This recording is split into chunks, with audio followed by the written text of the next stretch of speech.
All right, so something I've been thinking about a lot actually is we are now in the bottom, presumably, of a bear market for which we've never seen, not this fast.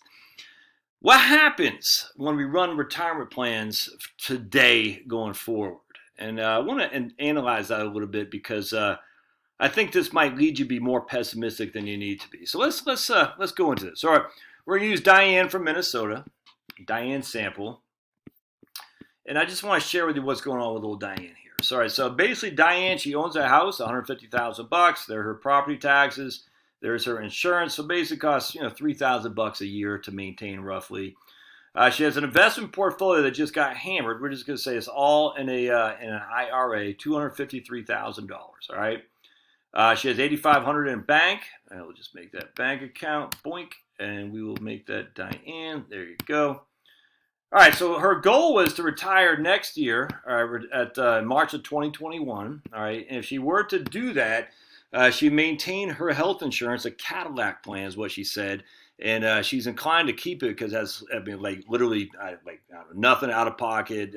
She was telling me about it. It was a pretty good plan, but it's going to cost her $750 a month until I do my calculation. Well, anyway, it's basically $7,000 a year until she hits Medicare.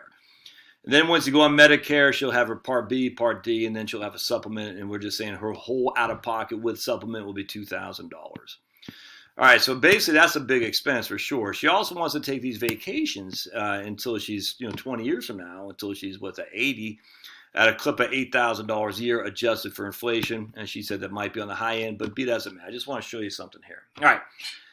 So then her income will be Social Security, and that's it. Social Security is going to kick in when she's 67. Her income is going to be 1717 from Social Security. Got no other income. All right, so let's go into this, and I'm going to share with you something here. So she has a 31% chance probability of success. If we look, and the reason for that is her investments are giving her a 7.4% rate of return. Now, that 7.4% rate of return means there's a 15.9% standard deviation. All right, so she's like, look, I'm all in this thing. I just got hammered. I'm not getting out now. I'm not using a two-bucket thing. I just want to show you from where I'm coming from. So because she has a 7.4% rate of return, she has well, I'll tell you. Let's go to allocation. We'll just go to growth, which is 70-30. I'll show you the difference here. It'll drop significantly, I think. Yeah, she runs out of money. All right, so it doesn't matter. She runs out of money either way. I guess unless she goes to preservation. For some reason, not changing. I don't know why. So let's do this. Let's go to. We'll switch out that account. We'll make this. We'll go to profile, and we'll make this account a. We'll say get rid of S&P 500, and we'll make it Wellington. There you go. We'll do Wellington at holding VWELX. There we go. And she would need to have 15,000 shares. I literally have no idea how many shares she'd need to have 250,000 bucks. Okay, 7,500 shares. Oops. All right, so 7,500 shares will give about 250,000 bucks. We'll save. Always make sure you save it, my friends. So now her investments will go from 7.4 to 5.6 because she has some bonds in there, international and stocks. And we go to retirement. It will reduce her retirement to 11%. All right, that's more along the lines of where she is. That boink. All right, so there we go. All right. So now they're not changing that. It's weird. For some reason, it's not. Well, it's not changing that right there. I'm not sure. Anyway, be that as it may. So she has 11% success rate of maintaining her not run out of money. If you go to confidence, you can see it. Look at that. It drops like a brick in water. So when she's 72 years old, 71, she has 50% of the time she had 8,000 bucks, 50% more than 8, 50% of the time she had less, and then you can see the median that she has at 73 is 0, 0, 0. So that portfolio is not doing well for her for sure. Now let me show you why. All right, so basically look at Wellington. It gives her a 5.6% rate of return, but that's the average. All right, that's the average rate of return that we expect her to get from now until she dies. On any given year, there's a standard deviation between 10% on either side. So essentially, we'll just for simplicity say it's 20%. So she could get 10, I mean 10%, but just for simplicity, say 10%. So with 2/3 of the time, she could get 10% plus the 5.6, so 15.6% on the positive, or 10% minus 5.6, negative 5% on the negative. So 2/3 of the time, she'll get between -5 and plus 15. 95% of the time, she'll get -15 to plus 25, if that makes sense. And then whatever the other, I guess, would be -25 to plus 35, something like that. Yeah, something like that. All right, but that's already factored. That is just the way she sits today. Today, what I mean by that, we've already had a 30% decline. Well, 33 to be precise. Wellington, not quite as much. So what I'm trying to say is, look, this assumes that the history is not, how can I say this? The market is contingent on historical stuff in the next trading day. I'm trying to say, I'm trying to figure out how to say this. This assumes that yesterday's returns are meaningless till tomorrow's returns. And that's not true. That's not true. We are already down 33%. No one invests. Even algorithms. They all invest, even high frequency traders, between what happened previously to what we expect going forward based on the evidence of what happened previously carrying forward. Everyone invests like that. No one sits there and say, what happened yesterday is completely irrelevant. I'm not going to be paying attention to it. I'm just starting from scratch. Everyone says yesterday's performance has some effect in my decisions to make going forward. I hope that makes sense, because this is critical. The Monte Carlo assumes that the only evidence that matters is what's future proposal. And future says, well, historically, our standard deviation is 11%. Historically, our annual return is 5.6%. But it has no factor at all, thanks buddy, relative to what happened yesterday, the day before. And yet no one invests like that. No one sits there and say, I'm just going to invest like nothing happened. You're going to say, I'm going to make my decisions based on whether or not I think we have bottomed out, more likely at bottom, more likely at top. Everyone does that. And so are we more likely at the bottom or more likely at the top? Well, we certainly aren't at the top. We're certainly closer to the bottom. We might not be there, but we certainly are closer to the bottom than we were before, which inherently means there is more upside. All right, hold on just a second. There you go. And so what I'm trying to say is the Monte Carlo assumes that everything in the past that ever happened is completely forgotten. Wipe clean. Your slate and your brain is wiped clean, but that's not true. You're not likely to get another 35% decline on top of the 33% decline we've already had. That's not the same probability in a bell curve that you're going to get another 35% decline as opposed to getting a 25% growth. They're not the same probabilities.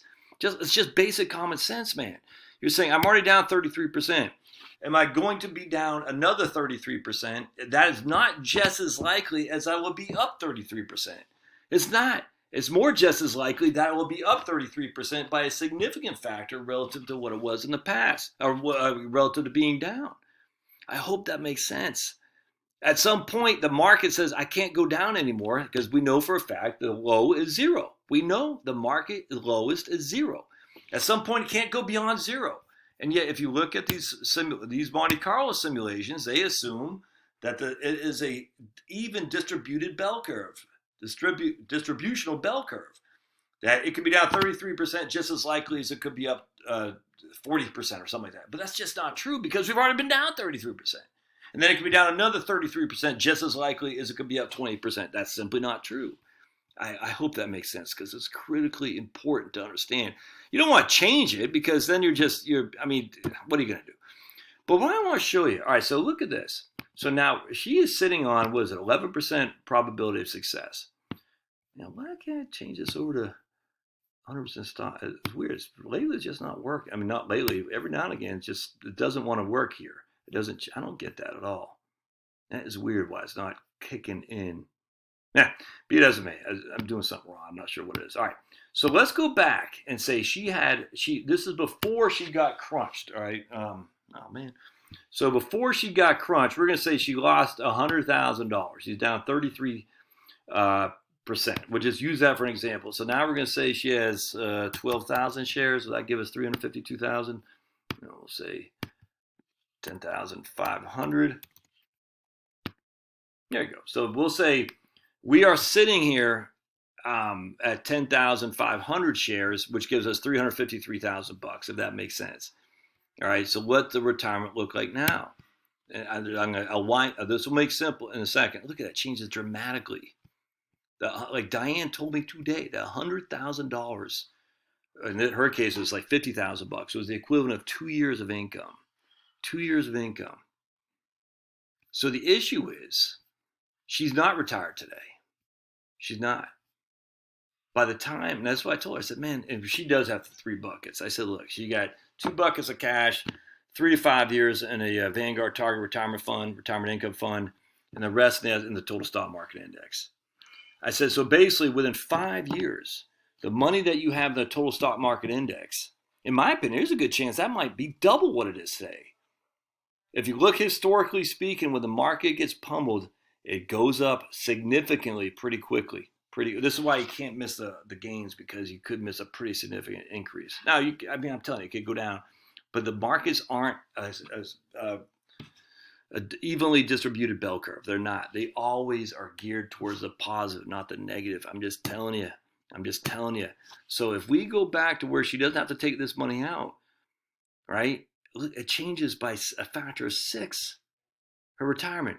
So as long as she doesn't have to tap into that negative, the money that's down 100,000 bucks, or in her case, it's actually 50,000 bucks, and that money can get back to where, I'm not even talking doubling. I'm just saying it went from 250 to 350. Yeah, my calculator. I don't have anything to type with here. Jeez Louise. I need a calculator. Hey, buddy. Jeez, man, I'm losing everything. Anyway, whatever that is, that's a 33% increase. As long as she can avoid taking that money out and get a 33% increase on her portfolio, which isn't, I mean, we've seen that happen many times in 1 year. Certainly 2, definitely 3, potentially. We don't know. Then she's right back at a solid retirement plan. So if you're running your numbers and you're getting nervous, you just got to remember, it is based on the worst case scenario that we're in right now, with an evenly distributed that says this could happen again and again and again. It's not, man. That's not likely to happen. It is distributed with a weight on the scale for positive growth. And because it is, the likelihood of ups are much higher than the likelihood of downs now, which means that, again, all she needs to do is get back that 100,000 bucks. And if it takes 2 years to get back that 100,000 bucks, and she can live on her cash in that 2 years, I just showed you, she's looking good, man. She's looking good. It went from 11 to 62. 62 is still not good enough. We'd have to do some adjusting. The first thing we did today is we went and said, well, what if we actually had her making a couple extra bucks. So we said, well, let's just have an income, and we said, what if she makes 10 bucks an hour? I can't remember what we did. Or 20 bucks an hour. But what if she worked part-time? And she did it from 2021 to 2022. And boink, and that changes everything. It's not included from Social Security tax. She'll still have to pay FICA. And we go back to retirement. Watch this. That extra couple of years of income. Changed it to 61 to 69 just for a couple extra years of income. Then I think what we also did for her is we said, well, if we reduced your lifestyle expenses, because she's like, I'm not even sure what to spend $6,000 on. So, okay, well, if we reduce it to $8,000 on, what if we reduce it to $6,000? And watch this. Lo and behold, she's right back fine. So basically, reducing her goal of living of a vacation expense, having her make $20,000 a year for 2 years. Then she's fine. And the market going back up, in a couple of years, the market going back up, she's in a good place. Anyway, if you're worried about your retirement, please understand this. This is significant, which is the whole point of the barbell. You got to have the barbell. You got to have cash on the side to live on while the market gets crunched. You can't. This is part and parcel why you cannot take money from a portfolio that's declining, because the money that you take from a portfolio that's declining can inherently not grow again, and we want it to grow. And when it grows back, she gets her $100,000 back. She's going to be in a good place. She's going to be in a good place. I hope this helps. We'll see you.